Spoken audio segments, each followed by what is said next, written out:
All right, and we're live, and I'm here playing Unrailed with Ash from the Dead Obsessed podcast. Ash, how are you going? I'm good. I'm doing laps. Are you ready to build this rail? Yeah, okay. All right, let's stand here and let's see what Oh, I'm happens. so nervous. I'm so nervous. No, this will whether this goes well or it's a disaster, it's all content. True. Yes. Very true. So that's the Oh, trying to get as far as possible. Got it. Sure. bolts. Yep. Completing tasks. Only one Reaching. player is bucket player. Oh, all right. How do we know who is bucket? Shotgun not. Shotgun. All right, I will take bucket duties. Okay, and these guys steal our shit, by the way. Do they? The little robber men. Yeah, those they're motherfuckers. bad. They weren't in the tutorial. No, they weren't. Yeah, I'm gonna do some. Oh god, it's already moving. Yeah, that's my fault. I just started putting rail in.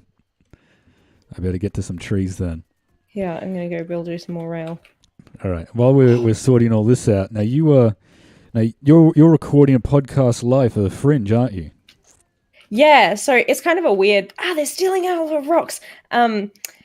It's kind of weird saying that recording a podcast live, but we are doing a live episode of the show. Yes. Yeah, no, and that's a pretty standard thing for people to do it at these festivals. So, yeah, even though I've given your podcast a bit of a listen, do you want to just give people a rundown of what exactly Dead Obsessed is all about? So Dead Obsessed is you can kill the guys. Sorry. Dead Obsessed is me and my friend Laura tell each other spooky stories. She covers paranormal, and I do true crime. So we tell each other stories each week. We usually do sort of one big one each, and we just kind of like to make each other uncomfortable. Really, that's kind of the whole aim of it. I gave your most recent episode about the acid bath killer and the spooky twins a listen. Oh, yes. Why do I want to say Albert Hay? That's not his name. John Hay. John Hay in the UK was a right twat. And to get sort of cash and benefit things, he would kill people. And then he thought, what better way to not get caught than dissolve them in acid, which obviously didn't work because he got caught. Yeah, that he realized the hard way that it's actually still a lot harder than it looks. Yeah, we did say on the podcast that we realized he was literally terrible at everything. There's not a single thing that man did in his life that was any good. Yeah, and that he didn't get to just caught doing bucket time. He didn't get caught doing immediately. Bucket time, your bucket boy. When trying to pull any grifts. Oh yeah, no, he was absolutely terrible. So, I think one of the things that I found the funniest about his whole story is that he gets out of jail for like the third time, and he goes into like into like a laundromat business with a guy that he met in prison, which, strong start as it is. And the guy dies in some sort of traffic accident. And then the business goes under like really quickly. So it was like super obvious to me that he just wasn't doing anything really. Yeah. And to me, really, one thing that I think helped to set the tone for your podcast in a good way is how, as you described him there, that like this fucking loser. That yeah. I've never really been able to get into true crime myself because it sounds like it's always come across as like a bunch of misogynistic losers taking their anger out on like women that didn't deserve it. And yeah, that's pretty accurate. I'm not really sure why like I do have such an interest in it, and I know we were speaking sort of before we actually went live that like it is a lot of women that sort of enjoy true crime, but it doesn't really make a lot of sense as to why that is. Yeah, it's always because it's usually against women, like you said. Yeah. The only thing I can think of is it might be one of those things of because especially in the States, that's where you get most of your murders and your serial killers, and so where the threat is most prevalent. I feel like it's almost the idea of like for women, it's the sort of thing that could happen to you at like any time. And so there's that interest in maybe trying to understand these people that could just come at you from out of nowhere. Yeah, definitely. There's sort of like a learning sort of aspect to it as well. But I don't think I ever really thought about it that way, because so we actually just recorded our another episode this morning, and in the episode, Laura and I talk about sort of what were you obsessed with when you were a kid. A lot of girls I went to high school were like, we called them horse girls. Yes. There's always that group of girls that are obsessed with Saddle Club and all things horses. But I wasn't one of those kids. I wasn't like a computer games kid, although I am now. But my parents had an encyclopedia of serial killers in our bookshelf, and that was the kind of shit that I'd read. Yeah, so that's just what you picked up on. Yeah, that's interesting, because I grew up in a like a country town, New South Wales. So the horse girls weren't just the annoying like rich girls that you sort of get, that like any girl that grew up around a farm could be a horse girl. So yeah, true. So, I sort of understand that part, but yeah, like I guess initially it's just interesting that you would think that true crime would be very much like a blokey sort of dad book. You buy a true crime book for your dad for Christmas, and that's the one book he reads all year. But no, that it is actually that a lot of true crime is a big part of the audience is women. Yeah. Oh, hold on. What does this say? You can spend your bolts for wagon upgrades. Oh my God, there's more levels to this. New engine. Wagon Does upgrade. that to unlock the next biome? Well, I guess we don't want to do that. Okay. New wagons. Maybe do a wagon upgrade. Does this one make it less likely to catch on fire? I don't know. I think how many we spent our bolts? Maybe because I've got it at the moment. Oh, it says what it is, stack size. Oh, we should have done stacks. Oh, well, it's all right. We'll do it next time. Hang on, I can... Because then we can fit more. Oh, you can remove it.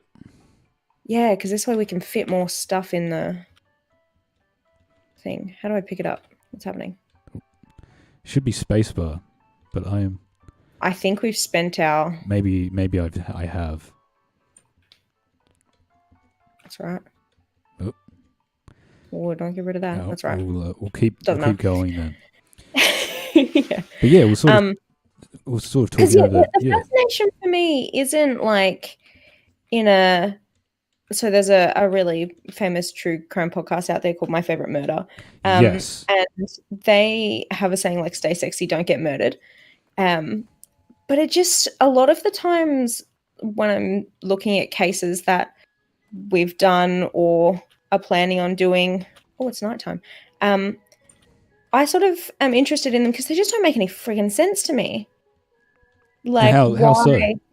Well, just like how people sort of, I'm not very good at explaining it, but just like how the things that happen, it doesn't make sense as to why, like there's so many ways that they could have not done that, Yeah. Like it just understanding sort of the way that some people's minds work of like, I've got to do this thing, or this is the only way I can get this thing. It's just such a foreign concept to me, really. So I think that's why I find it interesting, because it's also, people are quite, quiet about taboo sorts of things, but you sit around a dining table and you mention, a famous murderer or something like that, and you're going to have a whole bunch of people wanting to talk to you about it because everybody likes it and like wants to know about it, but nobody is really that comfortable like genuinely bringing it up.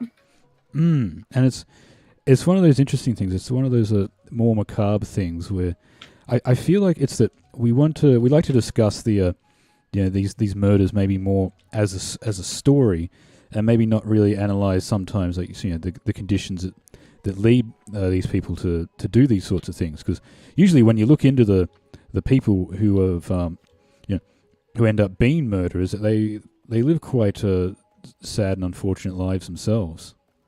You can go back to where you were before. Oh, there's water. I just found something. Yeah, a lot of the time, and that's something that you sort of end up seeing a trend in pretty quickly. And I guess that's all over the place for a lot of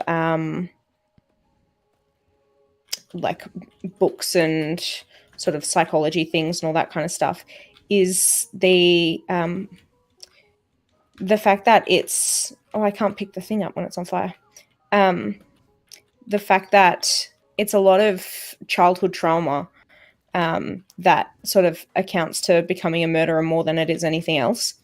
So it's a lot of like child psychology and seeing what happened to make it go so wrong, and like how they sort of form connections that just aren't quite right.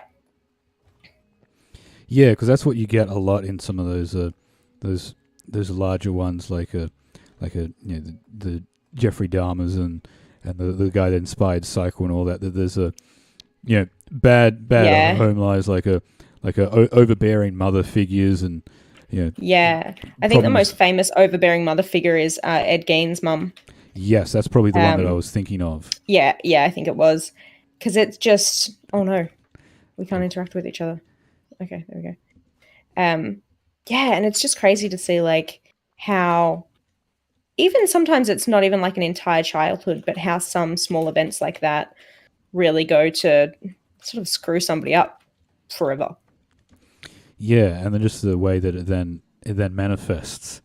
Because I remember I had an idea for like a story that would involve serial killers, and so I was just doing some very basic Wikipedia level research on like different serial killers and all that. And when I was reading, I was like, man, this really just feels more sad than anything.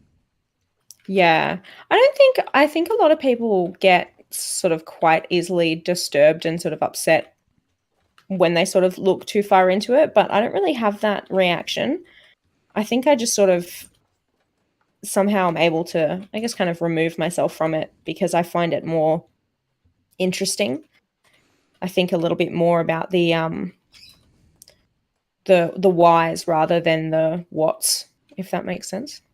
Yeah, that it's almost like you need to look at or read about stories that happened like a long time ago, so it feels a bit more removed and more than like a story than something that actually happened to people.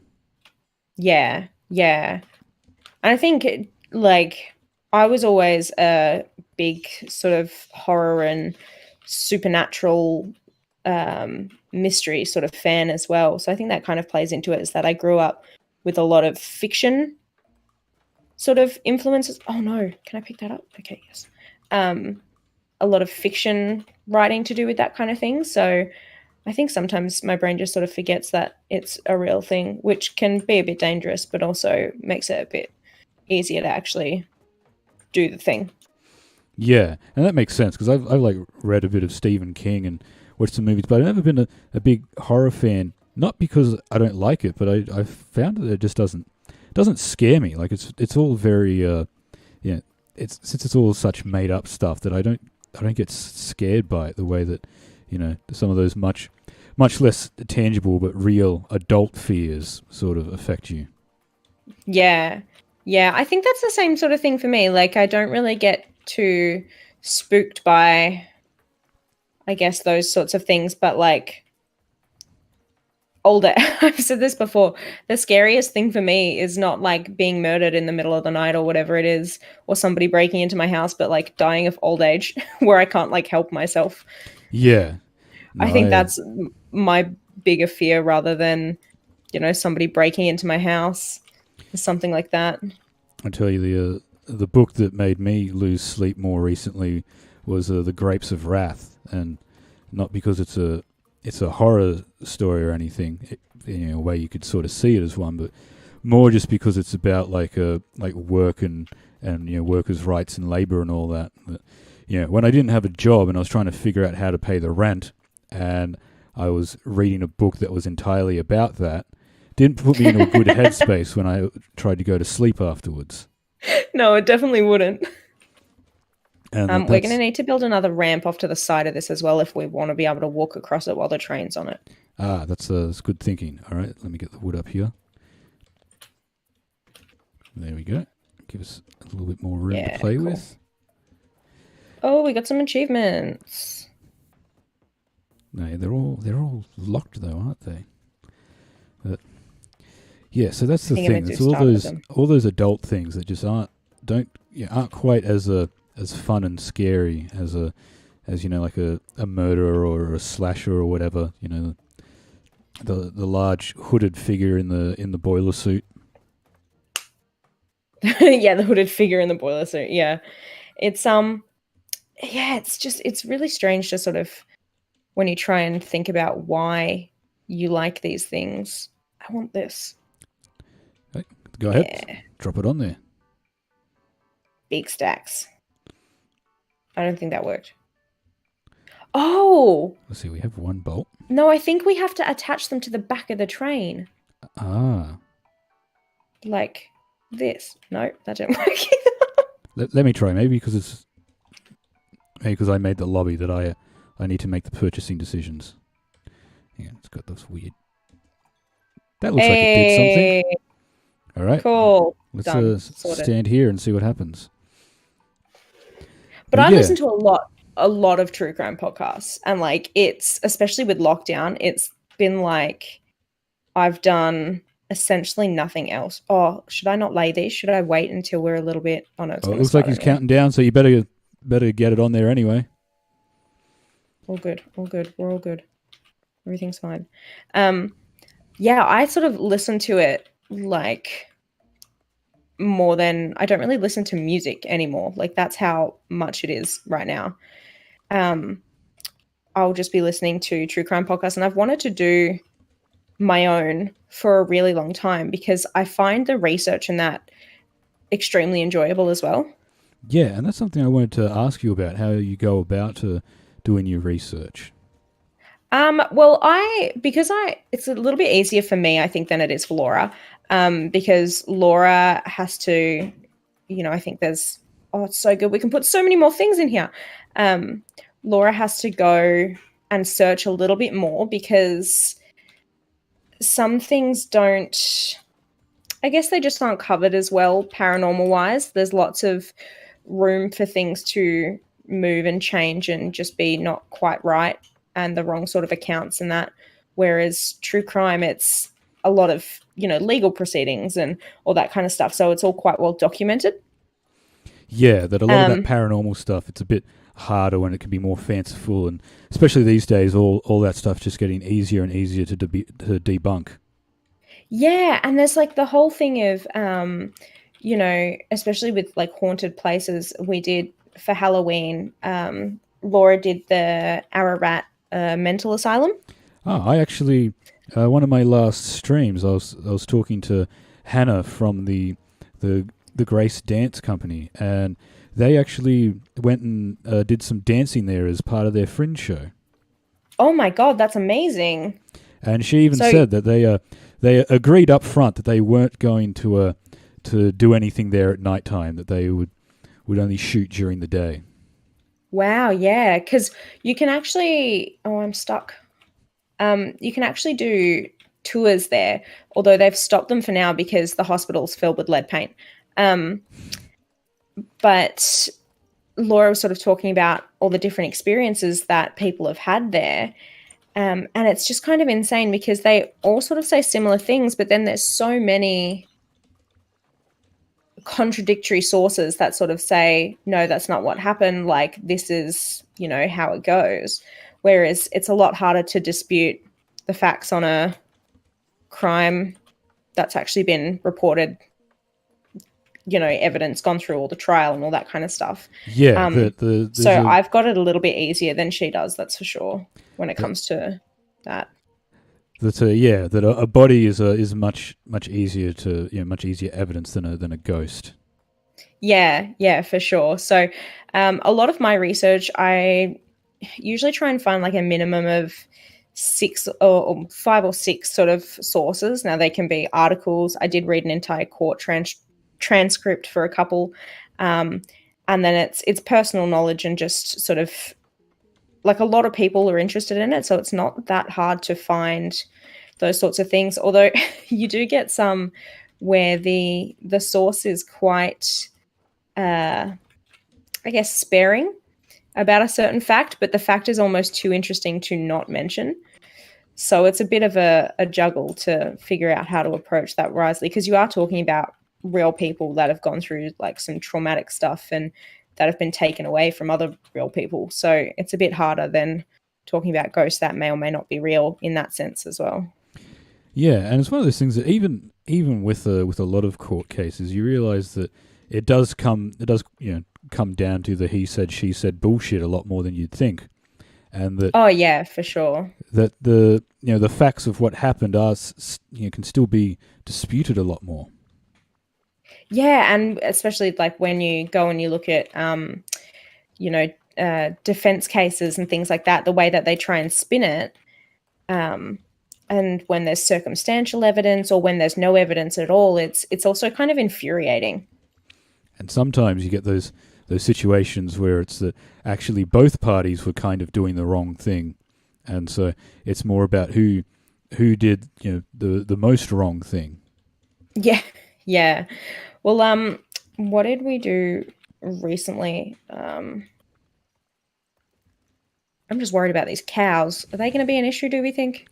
Probably. I mean, cows are a pretty legit problem on real railways. Can I kill the cows like I killed the robbers? Looks like we can. Sorry, Awesome. cows. Apologies.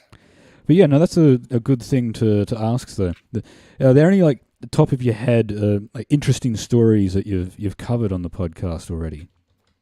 Well, my absolute personal favorite that I've ever done was the Claremont serial killer. That was actually familiar.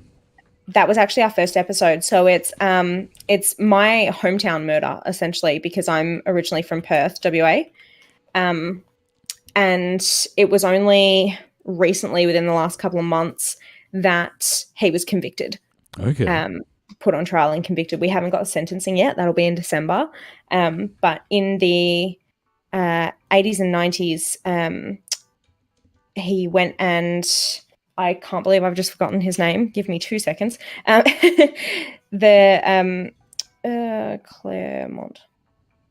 Oh, I can't believe I did that. I'm really bad with names sometimes, which is not great when you have a podcast where all you do is meant to remember names. Bradley Edwards. Right. Bradley Edwards was his name. Yeah, so he kidnapped and murdered 3 girls in all out of the same sort of suburb. Like they all basically went and visited the same 2 clubs in the same area before they went missing. 2 of them were discovered. One, Sarah Spears, has never been found. Her body's never been found. And yeah, just a couple months ago, he was convicted of 2 of the 3 murders. So they wouldn't convict him on the one that... where they couldn't find the body? They couldn't find the body, yeah, which is really infuriating. But it was the first episode that I did because his parents owned a house just around the corner from where I lived. Ah. And so when they sort of figured out that it was him and they got the idea that it was him, they actually went and they dug up... Why can't I cut this? Oh, pickaxe. They actually went and they dug up the parents' backyard. So I came home from working casual shift at a cafe to, CSI vehicles and stuff all over my street because they were digging up the front and backyard looking for Sarah's body. Okay. Oh. So, yeah, that was like why that one was my first episode that I did, because it's just like my... I guess closest. And when you actually live in a town that's had something like that, that proximity to the story does make a difference. That I'm originally from Griffith, New South Wales, and our biggest claim to fame is the Don McKay disappearance. Oh, I don't know about that one. You'll have to tell me more later. Ah, well, I can give you a quick high level bit of an explanation of it. That it was in the first episode of the second season of Underbelly, when they really, but they started running out of ideas for that pretty quickly. What it was is that Griffith is a small regional town, New South Wales, relatively high concentration of Italian migrants. So there was a bit of a There's a bit of a mob influence there of a lot of these people. They come from Italy. They've got a lot of farming experience. They grow oranges and grapes like they did back home, and then some of them also get involved with growing marijuana. And so Don McKay was a local furniture salesman. He owned a store, McKay's Furniture, and that's actually still there. And he had aspirations to get into politics, and the thing that he decided he'd make a real issue over was the mafia influence. That they were selling, they were growing and selling marijuana. That was all bad. And the biggest thing is that a small town just up, I guess it's technically south of Griffith, called Collyambly, there was a major drug bust there, where they seized like all these tons of marijuana, and stopped like a major like drug growing operation. That it was later found out that it was actually Don McKay that called the police and played informant on that, because he heard it from a guy who worked in the in the local government that was just going around to farms doing a checkup. So the mob found out that it was actually Don McKay that called it in, and then one night he went to the, I don't know, it was the Griff Hotel, which was just near his furniture store, and then he disappeared, and there's been no evidence of where his body went or what happened to him since. Just completely gone. Yeah, missing person stuff really gets me, because there's just so many theories about what could have happened and all that kind of stuff. Like I had said on the first episode of Dead Obsessed, I have a theory on where Sarah Spears is, and like a lot of people have had the same theory, but there's not really been massive confirmation that it's been thoroughly searched, that area, which is incredibly frustrating. Yeah, but missing person stuff is so interesting. I find it. I see sometimes you go driving around, you see a billboard or a poster at a shopping centre about a missing person these days, and I find that really unnerving, because it just seems almost impossible for a person to go missing these days, like especially like accidentally. That when there's like phones and everything else, that people can get in touch with you if they want to, and there's so many ways to be able to even happen across someone now. Yeah, for sure, definitely. And it's crazy as well to think about that, like the longer away the crime is, the sort of more, I guess, famous but insane it is. But like I recently, I think today when we recorded today, so episode 8 that's going to come out is going to have the most recent case that like I've ever really done, and that's ever been featured on our podcast. And it's just really crazy because a lot of the family is still alive. It was only a couple of months ago the guy had an attempt to escape from prison. It's just feels a lot more real when it's sort of more in your time zone than the more famous stuff that happened back in the 80s. Also, like when it's so recent, and a lot of the people, not only are they still alive, but almost in a way they could still be grieving from it, and they're still living through it. Oh, 100%. Yeah. And I guess it's really hard to sort of have that balance of, what do we have now? Should we get a new engine? Well, I think engines are 4 bolts. Oh, we need 4 bolts. So we got two there. We got these new ones here. Let's see. Lights up in the dark at night. I like the idea of this auto mine one. Do you want me auto mine? Want me to drop that on? Says it automatically does commodities nearby. Oh, okay. All right. I'll have to figure out how to plan that. Yeah, how are you going to drop that one on? There we go. It goes on the end there. Nice. Okay, it looks like we have a max of 5 we can attach. So that's interesting. That's something we'll need to consider. What's this thing at the back? What does that do? That's an upgraded version. Crafting speed. Yeah. Ooh. It's an upgraded version of the one that makes the rails. Right. Oh, and then the blue thing upgrades our capacity, which means we can have more wagons, I think. It's either that, or that's the one that I did first when I didn't know what they did, and we haven't had the train catch on fire yet. Like since I upgraded it caught on fire a couple of times, but I put it out. I must have missed it. Yeah, you were off mining in the far distance. There we go. These cows. Yeah, so it can be a bit hard, but that's one of the things that you sort of have to try and be conscious of, but also it's hard to not, because you still want to talk about it. Yeah. No, I can understand that. There was a murder that happened a town over from Griffith a few years ago, and it's like from a true crime story perspective, it's almost so cliche that's embarrassing. But to me, I feel like it was only a few years ago, so it feels a little bit exploitative to talk about it. Yeah. Has this been pulling from trees? Let's not mine these trees down the bottom there in case it pulls from that. We'll see what it does. Yeah. So yeah, I think but because we're quite new, I'm sort of not too worried about that at the moment. Like, I would rather tell the story how it happened in our format, than worry too much about, somebody that, be upset with how it was done. Because I mean, there's hundreds of true crime podcasts out there. Like, surely it's, oh god, we need more tracks. Oh god. Let me draw those in again. Where's the axe? There's... Oh, wood. We need wood. Oh, there's wood here. Oh god, I keep picking up the things. Oh no!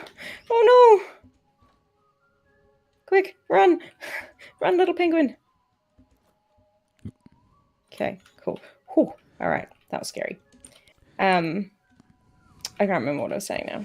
Oh, you were talking about how you'd rather talk about crimes in your format and just have the story be told than, I guess, worry too much about the response, because there's so many true crime podcasts out there. Yeah, like, it is a bit hard, but also, it's something that people want to talk about, and here we have to kill that cow. So it's hard to sort of balance that, especially while we're still learning. But yeah, I guess it's all a learning curve, and the more listeners we get, the more feedback we get, sort of, I guess, the easier it'll be for us. So that's something that we're really trying to push, is getting feedback from those that listen to sort of have a better understanding of how we're doing and how we can do better in that as well. But it's a bit of a steep learning curve, because it is such a sensitive thing for some people. Yeah, and a few of the podcasts around true crime that I've listened to, I've found them to probably the two biggest angles, the ones I've checked out, is that they've picked crimes that didn't seem very remarkable to me. Like, there was one I listened to about this guy who, as we mentioned, is a consistent theme with these murders. It's about a guy who's a complete fucking loser. That, he had a couple of girls in his car, and it ended up rolling, and he seemed to escape unscathed, and they died. And that the court system just didn't seem to care and try too hard to convict him. And a lot of the speculation there is because the girls that died were Aboriginal. And it's just, to me, it didn't feel like there was much of a mystery element. There wasn't anything profound or exciting about it. And there was another one that I listened to talking about this guy that had an apparently, well, that they set it up saying that he had a normal life, but this was an American podcast. And but the big thing that would give it away to anyone is he worked as a security guard on a university campus, and it seems like the way that the things are set up there is that they had cars that looked like police cruisers, and they even had like the dividers for the back seat and everything. Oh, yeah. Oh god. That one's a Sword and Scale.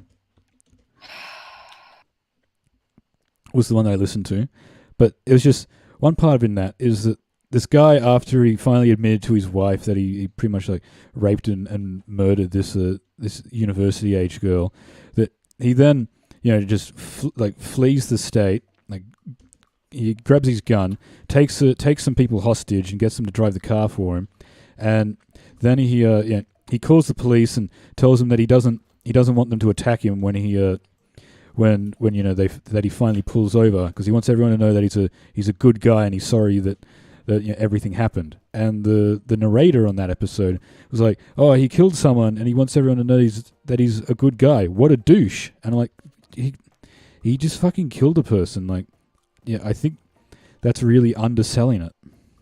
Yeah.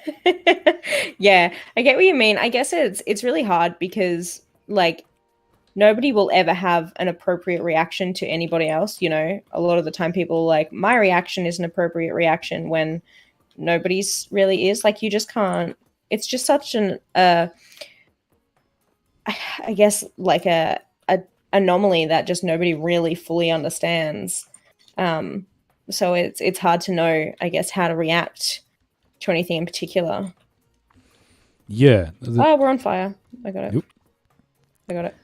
Another thing that really stood out to me with that one is I read the book that Mindhunter was based on, the actual Mindhunter book itself. Oh, yeah.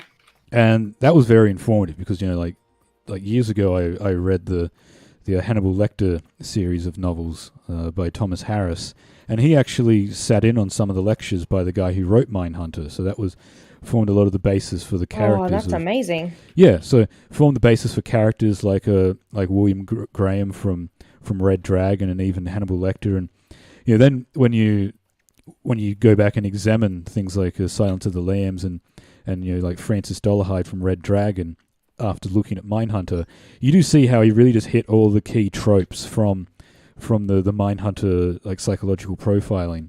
And for that Sword and Scale episode, the fact that this guy, as normal as his life may have seemed, had a job where he could almost feel like he was in a position of authority, like that he couldn't actually become a police officer, so he became a campus security guard, where he got the car and the uniform and everything like one. That's the dead giveaway. Oh god. We run out of rail again? Yeah, it's all right. We should be. I made a turn by accident, but it's okay. Let me get this. That was scary. Get more of this metal or whatever it is and stick it in there. We'll get some more rail. Yeah, we need more stone. But so yeah, and that sort of ties into part of my whole idea of water.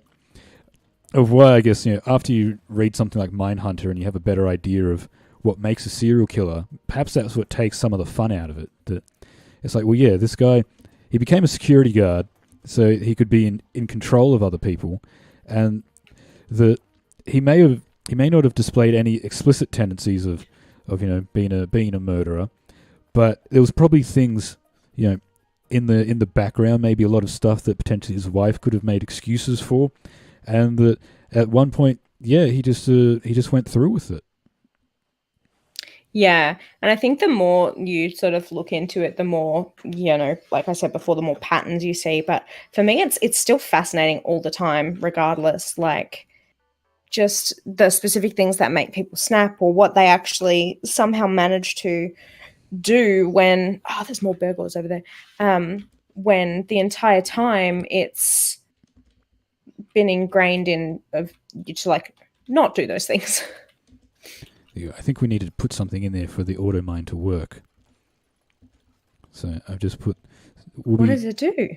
I think you need to put an item in there and then it auto mines that item as it gets close to it. So I've put some of the metal in, so maybe you don't need to mine that leave the stone alone. Okay. Yeah. All right, I'll go grab this rock that's up here. Yeah, it's one of those things where like a lot of people talk about that, just out of nowhere this person snapped, but usually there's a lot of indicators like people wanting to be in a position of authority. Domestic abuse is another big one that people seem to overlook. Yeah. Domestic abuse is a big sort of theme in a lot of true crime cases.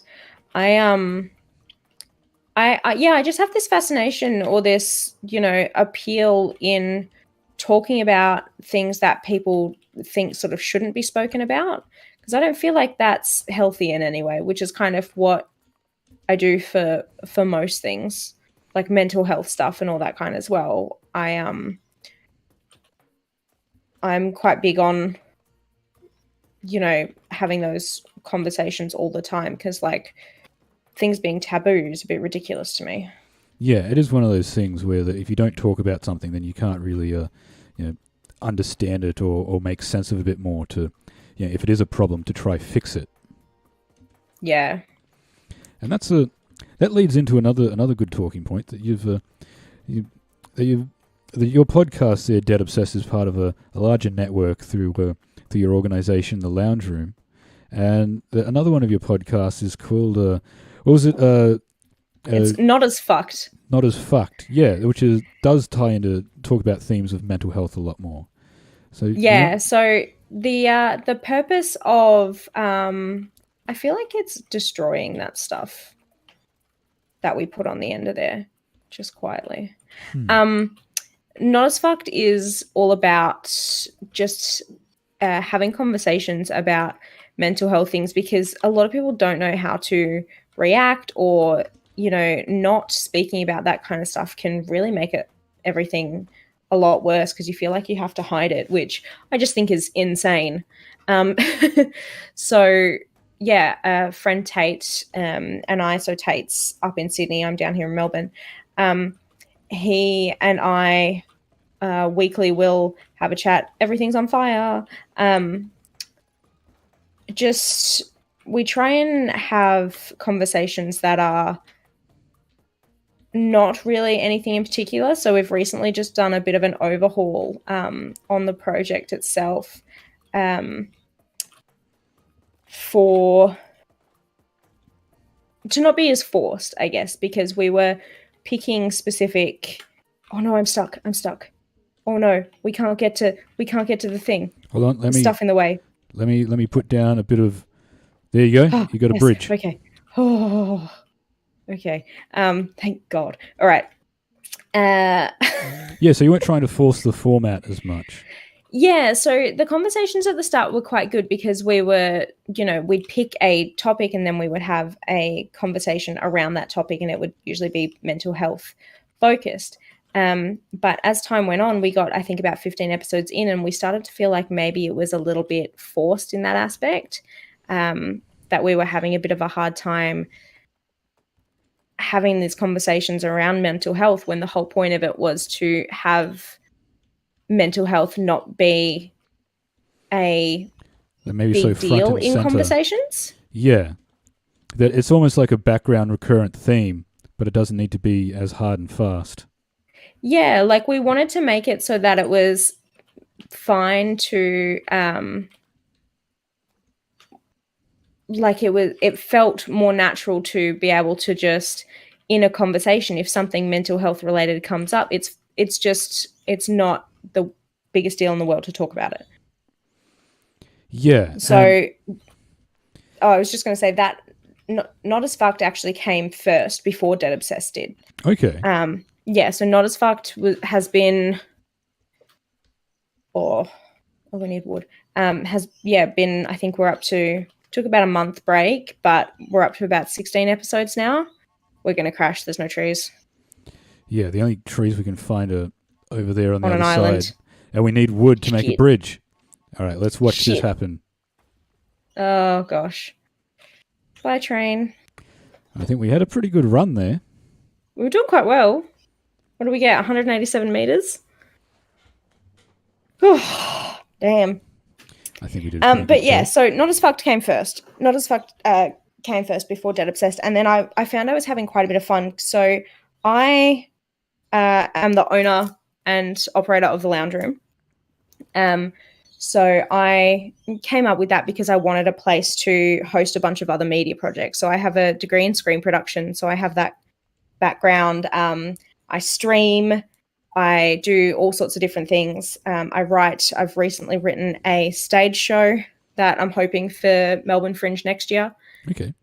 But there's just a lot of stuff that I've sort of given myself to do. So I created the Lounge Room to sort of all host it under one thing. Not As Fucked came first, and then Dead Obsessed, and then everything else sort of has followed in afterwards. But each of the projects they're all sort of passion projects at this stage. But they're all different things that I really enjoy doing. Yeah, no, and that makes sense, and that's how all these things need to start at the very least. Right. Now, just quickly, do we want to go from the last checkpoint, or do we want to start again? Oh, last checkpoint. All right, let's do it. We can manage our Starting from resources scratch. better. Yeah, we'll have to just do lots of extra wood at the start because we know what's coming up. But it looks like we may have gone back to the start again. Ah, well. What? We'll take the lessons from last time and do an even better job. That's rude.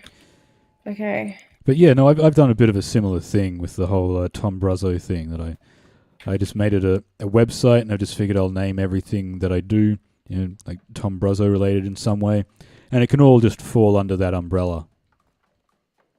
Yeah. It was hard. So I've been sort of streaming and doing YouTube things on and off for a really long time, but I have quite a bit of anxiety. So it was hard for me to do a lot of that stuff off the bat. I actually went by a bunch of different names just because I couldn't pick one that I liked and I thought felt right, and then coming up with Catastrophe was sort of, I guess, a good, oh, we're on fire again. A good, I guess, way of how I play, but also just in general, I just thought it was a little bit more on brand than any of the other things I came up with. No, that makes sense. And sometimes I feel like people, when they're watching others stream, they sort of, they miss the point that it's more entertainment than watching someone potentially who's even skilled at the game they're playing. Yeah, well, I did have the name Controlled Alt Panic for a little while because that is mainly what I would do is panic. I wonder if only one player allowed to pick up the bucket. I already touched the bucket. Oh no. Didn't stop me. Oh no, I think it's an achievement. Ah. But yeah, there's just a lot of things. Like that's one of the reasons why I moved to Melbourne is to just be closer and have a little bit more accessible for media and content and just things in general, because WA, it's quite hard to get anywhere or even have people sort of understand why you like doing it. And it's a bit hard now getting people to understand why you like doing a podcast about talking about murders and stuff every week. But oh, sorry, that's a motorbike rearing down the street. That's all right. Rude. So yeah, it's hard to, especially to sort of explain to people why you like doing some of the crazy things you like doing, but so how made it a little bit streaming? more official. Yeah, good. So on our most recent episode of Not As Fucked, I did actually talk about I had quite a big break.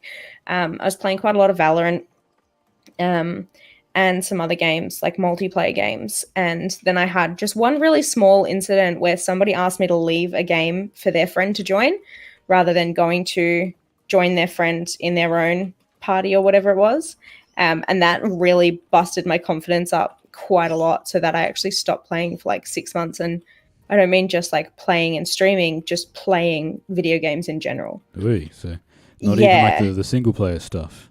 No, like I did for a bit, but there was just like I was just thinking about it all the time, and it just sort of made me feel so crap that I was like, I'm just not going to worry about it then.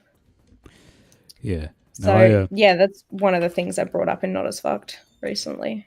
I started playing Siege with my friends a bit because of lockdown, and I think that's a game that really makes or breaks you. That you gotta sort of work through all that, because you are going to suck at it to start with, and there's going to be a lot of kill cams where you watch yourself get shot in the back. Yeah, I'm fine with sucking. I know I'm not very good at. Oh, there's a bolt hidden over there. Yeah, the special glowy thing. I'm sure we could get that somehow, but we're on fire. Yeah, I more just want to focus on, putting this train out and getting it to the station to begin with. That's that's the pro level stuff. Yeah. No, I'm just worried about the train. Yeah, so I'm not fussed about sucking. I don't have any. I'm not disillusioned into thinking I'm a pro gamer or whatever it is, but it's a very enjoyable thing for me to do. And then for like, I don't have I say this all the time in Not As Fucked As, I don't have a lot of friends, so playing games online with people is like a different experience. And then to be asked to leave a game because there's somebody else they'd like to play with more just like cut me down so quick that I was like, oh, okay, never mind. But I suck at everything. I'm very well aware of that. No, and it's one of those things that if you suck at something and you quit while you suck, that you'll always suck. Yeah, yeah. But I'm not too. My streams aren't too focused on like being good or getting good. It's just like what I want to play and having fun. So like I tried doing like scheduling for, oh, this day I'll play this type of thing and that day I'll play that type of thing. And now I'm like, I'm gonna play whatever I want to play because I would rather enjoy myself. Yeah, no, I get that sort of vibe. Like I've been trying to play games a bit that can match the theme of the people that I'm talking to, but it ends up being a lot more work of usually I don't already have those games installed, and I sort of I like to try to avoid the real early like tutorial parts of games, so then I have to pre-play it a little bit. So at some point I might just maybe pick a game and play it all the way through while even if I'm not talking to people, but just to stream and have that content going. Yeah. Yeah, because I think it is really good, and especially with lockdown and everything happening, it's like the perfect time to everybody's sort of gotten into it more.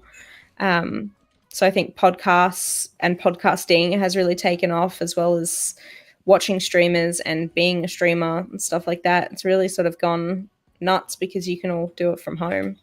Yeah. And how have you found building an audience? Because that's always one of the hardest parts of streaming. Building an audience for streaming, my audience is very small.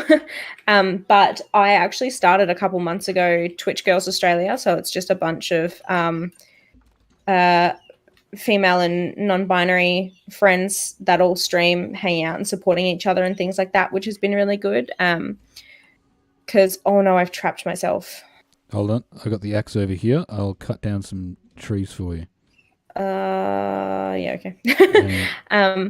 Because we did find that there are lots of really good like Twitch support groups and things like that, but sharing your successes in some of them when you're a girl is really hard because like some of the first things people say is, well, what do you wear on stream? Stuff like that, which is really just, you're a dickhead if you say shit like that. It doesn't fucking matter. Yeah, and unfortunately, the gaming doesn't have the best reputation, especially when it comes to women and just anyone else playing. That unless you look like PewDiePie, you're going to have a bad time. yeah, which is so ridiculous. But so yeah, we created Twitch Girls Australia just so that we can all sort of hang out and celebrate the wins. And if somebody's like, when I came back, the first time I came back, I jumped in the Twitch Girls Discord and I was like, oh my god, I'm back after like 6 months. I'm so nervous. And like a bunch of the girls showed up just to like say hey and be like, yeah, you go, you do the thing, which was really nice.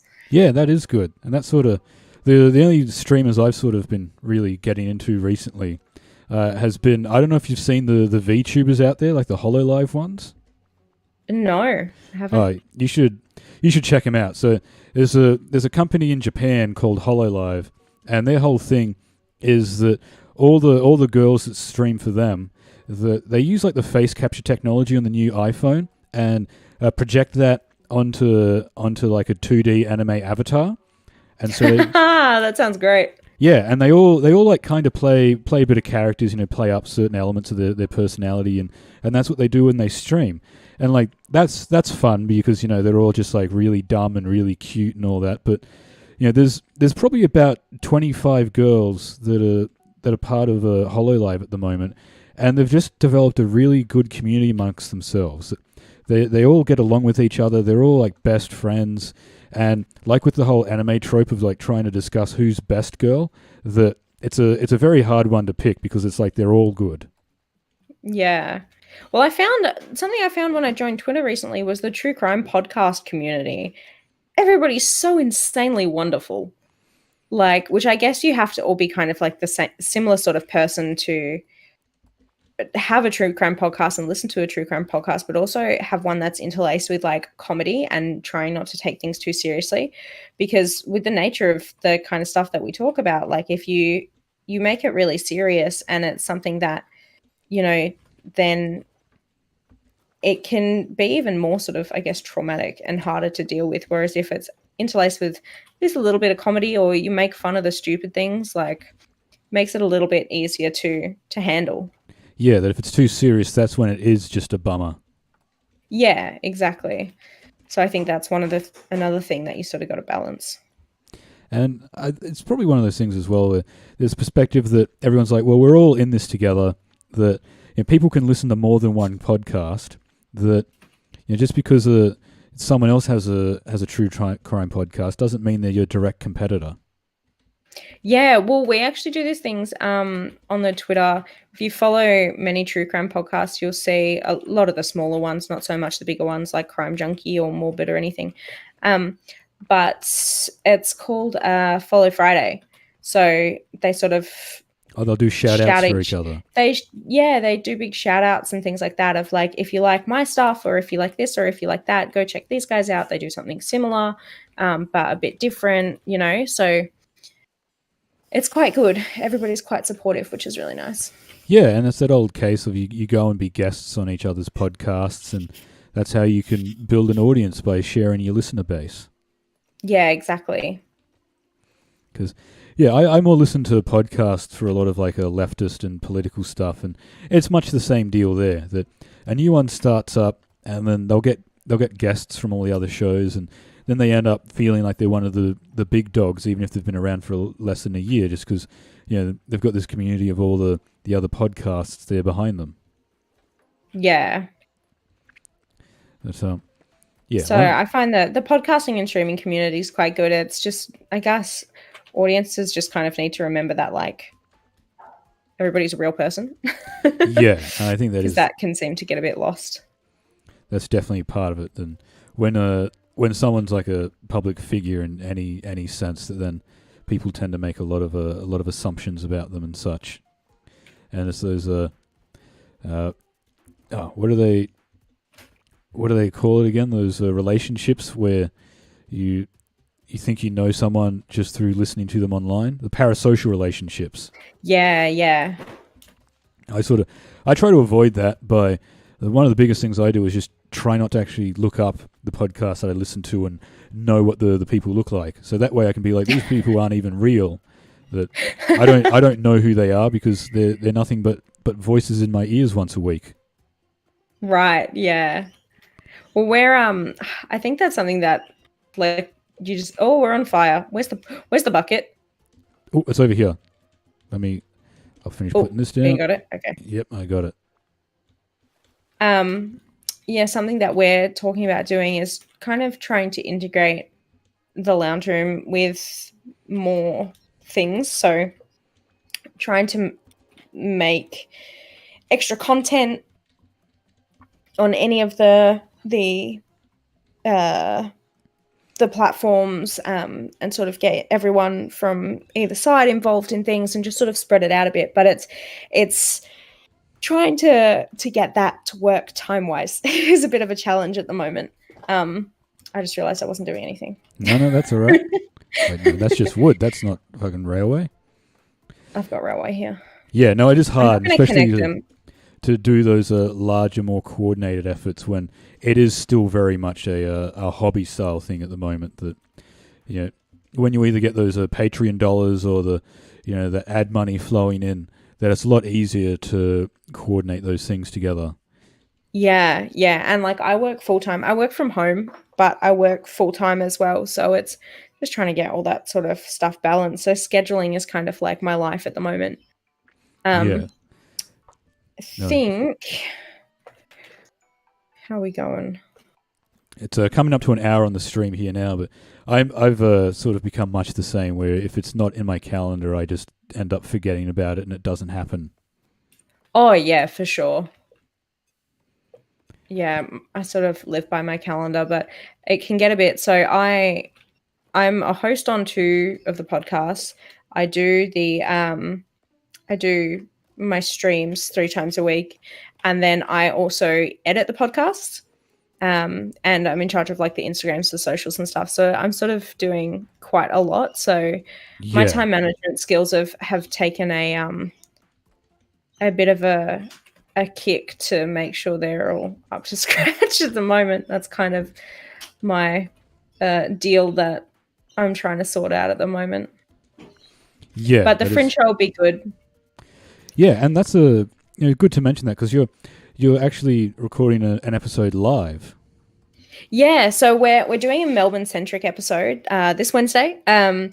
So it'll be Laura's going to tell me stories of Melbourne paranormal nonsense, and I'm going to tell her one of my absolute favorite Melbourne centric crimes. We got fire. Oh, we have fire. Where's the? I accidentally picked up railway instead, so let me get that down. I'm stuck. Okay, I'm good. Oh God, I picked up railway as well. Get off. Where is water? Up that way. Down here. Oh. But yeah, so you're going to be focusing more on. Did the snow just put that out? Perhaps. Cool. Yeah, so we're going to be doing like a Melbourne special. So it's not going to come out on the regular podcast channel as like a regular episode. We're probably going to sort of keep it secret, keep it safe for those that came, and then eventually we'll release it. But yeah, so we're hoping to do more stuff like that. One of those 6 months later unlocked episodes. Yeah, something along those lines I think would be cool. I'll tell you one thing I think is almost a good strategy to help drive those Patreon sign-ups is one podcast I listen to is called Trash Future, and you kind of have to listen every week because they just end up developing so many in-joke bits with each other. That's definitely what Laura and I do as well. Yeah, I think there's just some nonsense that happens there. You got to do that, but maybe try and make a mental note to mostly reference Patreon exclusive in-jokes. So then people are like, damn, I have to sign up just so I know what the fuck they're talking about. Yeah, true. I think that's what we want to do more with like the extra content and stuff like that we were talking about. It's just time at the moment, just trying to find time to do all of the things that I would love to be doing. Yeah, and it's sometimes people structure it in different ways. Where either like their bonus episodes or their Twitch streams are more of like a much more informal hangout compared to their more professionally produced proper stuff, or it's like the professionally produced. Well, as in so much as what they deem appropriate to be released publicly. Yeah. Yeah. I think doing bonus episodes and things like that would be cool. Oh, we're on fire again. I got it. Would be really cool. It's just there's just so much that you can do that it's hard to narrow down as to what you want to do. And the problem is that for any of that bonus stuff, it just ends up being an extra time commitment because it's almost like like a regular podcast, and especially just more of a hangout one. That that's just maybe an hour-ish of your time every week. But then if you're doing bonus episodes, that's a second hour, and then if doing anything true crime or whatever on top of that, like you're doing, then there's also the research that people don't see on top of that. Yeah, for sure. So like, Laura and I had to cancel one of our more recent episode recordings, and it kind of caused a bit of a chaotic effect where we then only had a couple of days to catch up and try and do 2 stories in a shorter amount of time. So it can be a bit chaotic. So sometimes we have stories that are a little bit more well known, meaning that we have to do sort of less research because there's already so much out there. You have to play the hits, so to speak, just to get something out. Yeah, for sure. And I think that's good because a bit of my professional work up until now has been more in the content marketing space, and sometimes it's more important just to get that routine and get something out every week than to focus too much on quality, because the quality can improve over time as you get better at what you're doing, and as you get more of a following, and you can dedicate more time to it. That of course it will get better, but you need that regular stream of content to get to that stage. Yeah, consistency is definitely key. in that kind of aspect. Oh, I think we're gonna do it. Now, one thing I'm wondering is that Sure. I'm not so much as interested in true crime from like the crazy murder or whatever perspective, but probably in that area, one thing I do really enjoy is more of that like Coen Brothers-esque style, just bad, useless criminals. Do you think that's the sort of thing that you'd like to cover on Dead Obsessed at all? I think I kind of tend to make fun of criminals as they are anyway, because in my mind they don't really deserve to have anything that's not like that. So I tend to make fun of them regardless anyway. But I think it depends on sort of what happened as well, because if it's like a mental break or something like that, it's another sort of sensitive thing. So there's just a lot of sensitivities that you got to kind of be careful of and balance Oh there. no, So no. The stories I like aren't about, say, like people going through an episode that throws them into the carceral system. I mean, like I read an article a while ago about this guy who was the brother of like a local state politician here in Victoria, and for some reason he was selling like bootleg cigarettes out the back of the convenience store that he owned. Right, okay. Kind of like Things like Darwin that. Awards sort of things. Yeah, and I think it may have tied into that what I was reading, that another bloke involved with it met with someone at the Northland shopping centre. They wrote some details down, and then he just scrunched it up and threw it in the bin, so the police that were watching him could just quite literally go and pick up that note off the top of the pile in the bin and got all this information about the next shipment. That's great. That's the sort of stuff that I like. Yeah. Yeah, well, I have a real big thing for like conspiracies and that as well. So some of the things we want to look into doing eventually is like minisodes where we can talk conspiracies and things that don't really fit in with like true crime or paranormal sort of things. But I like the idea of, with Fringe and traveling Fringe, it'd be really cool to eventually have the sort of platform where we can go and do local stories. Yeah. At those sorts of things. And that's always a big appeal. That's one thing I heard, that the musical comedy act going way back here called like Scared Weird Little Guys. Whenever they tour around, and this is how old this tip is, that they'd go and buy the local newspapers when they got into a town and would read them to look for bits so that they could make these hyper-specific local jokes. That's so good. I love that. All right. Do we want to jump on and maybe do one more checkpoint? See how far we can get? Yep. Sure. What's that one? What's that thing? Hold on. What's this? That one converts wood to iron or iron to wood. But we only have one bolt anyway, so I figure we save it. If this is the last one, we might as well use it, right? All right, sure. We'll drop it on, and we'll see if it makes much of a difference. Unlikely. Oh, man. Yeah, I more like those sorts of stories of people just being really bad at being criminals and trying to be much more of the big mastermind type, and just like completely Coen Brothersing it up. Yeah, that's great. Those are some really good ones. They'd be good for sort of like, because I guess we try and do theme ones. So at the moment, I'm currently looking at doing research for like Christmas themed crimes. So I like to have a bit of a theme most of the time. Yeah, no, that does make sense. But that would be a cool sort of section. Problem is, there's just so many ideas and not enough time in the day.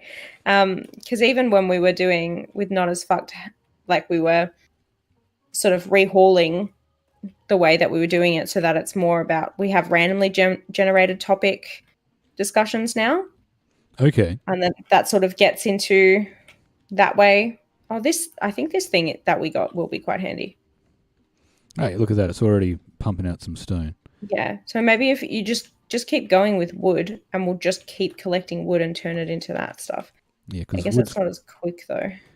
Wood is in a bit of abundance at the moment. We're on fire. I got it. Yeah, so that's why you'll have to break out a Trello board or a bit of a Google Doc or some an Evernote or something to share around so you can keep track of all these ideas. Yeah, well, currently it's just a very large notes file on my phone. Oh yeah. Yeah, the only problem there is two things for me with that is first it's on your phone. I'm not a big fan of phone first stuff, especially when it comes to project management and organizing. And the second thing Oh, there is I do everything on Google Suites. I live on Google Suites. well, that's good. I'm much more of a fan of that. But yeah, the other part there is that you can't share it around. But that's the other thing that I think you need to be able to do, especially when running something like a podcast. That if you come across something, you can put all the details somewhere that then everyone else can quite easily access. I think you can do that with. Oh, we're on fire again. God damn it. Oh, I didn't fill up the bucket. Crap. And we're good. Yeah, I find it it's a bit weird because a lot of systems don't sort of play with each other as well. So it can be a bit all over the place to get that sort of stuff cohesive. Oh yeah, no. Let me tell you, one of the good signs when we were organising this is when I saw that you were already on Discord. That even though it's much better to use in a lot of other programs like Zoom, that I've still had people have a bit of trouble trying to get it all set up, and the streams have taken a bit to actually start because people need to figure out how to get in there and connect everything up. Yeah, well, Tate and I actually, so because he's in Sydney, we actually record Not As Fucked through Discord. So Laura and I do Dead Obsessed in person, and then Not As Fucked is done on Discord, and then obviously I just stream by Streamlabs. Yeah, and that's one of the things about Discord. Once you get everything set up, it works so much better, and there's bots and everything where you can really just make it do whatever you want, and it can all then run quite smoothly. What program do you record into for your podcasts? So at the moment, because I sort of did a bit of a dumb thing with my tech, and we have two of the same mics, which is good, but they're both USB mics instead of XLRs. So, but I love them. They're Rhodes, and they're just my favorite. I live and die by Rode. I think they're brilliant. But my Windows PC is too much of a hassle to try and get them to play nicely. So we record on my Mac just through to GarageBand, and then edited. Oops, I built a bridge by accident. And then edited on Audition. Okay. No, because I'm a bit of a music's one of the other things that I'm quite into. I've got myself an interface and just an XLR dynamic mic. I've been meaning to get myself a good condenser one, but I'll get around to it. And I was using just like a pirated version of Reaper, but then I bought a bunch of stuff to go with the recording program Waveform, and it's got a free tier and it's pretty good itself. It actually has a podcasting template. So yeah, I've Audition does as well, but it's a bit all over the place. No, just a little. Good thing about Waveform is when you hit the podcasting one, it just automatically puts in the sorts of plugins that you'd need to manage your podcast. It's got your tracks, one for you, a guest, and then for music and sound effects, and so you can pretty much just drop everything in. That's great. But I need to actually set aside some time, and I've got like a podcast myself. I don't consider officially launched because I haven't been able to meet the fucking archaic requirements of Apple podcasting to have it on there. But once I get all that set up, what requirements?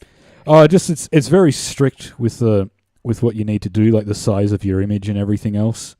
So I've been trying, but it just hasn't been going smoothly. I got two of mine on very quickly on Apple. So if you need help, message me because I think I've just got them saved as templates now.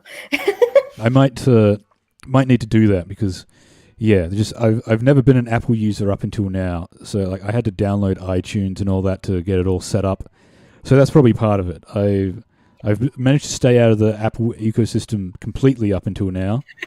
And it's just unfortunate with podcasts that if you want to get anywhere with it, you have to play ball with Apple. Yeah. Well, who do you host your podcast with? I actually host it on my own website.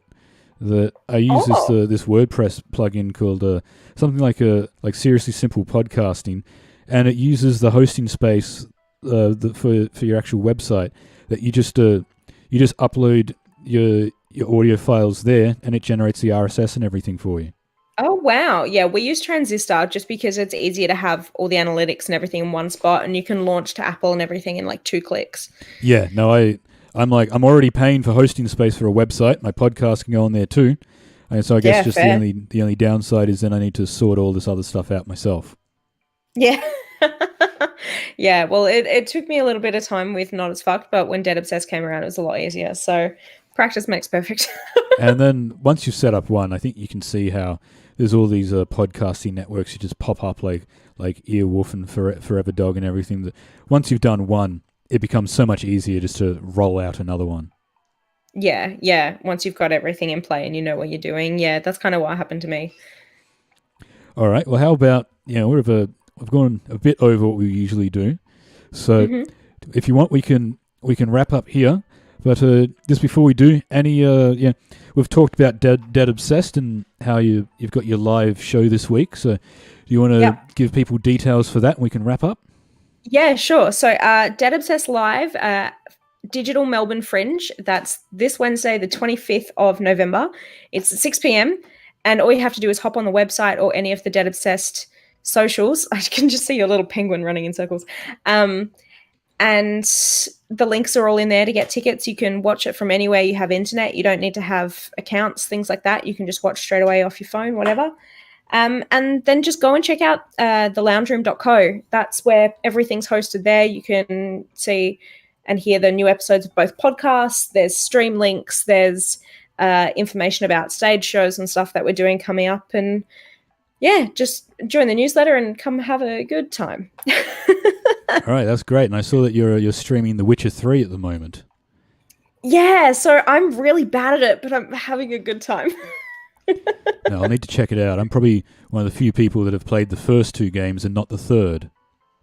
Oh, really? Well, yeah, I've not read any of the books, not played any of the games. I think I only have about 6 or 7 hours into it at this stage. I'm very, very slowly leveling up, and I only just last night learned how to play Gwent.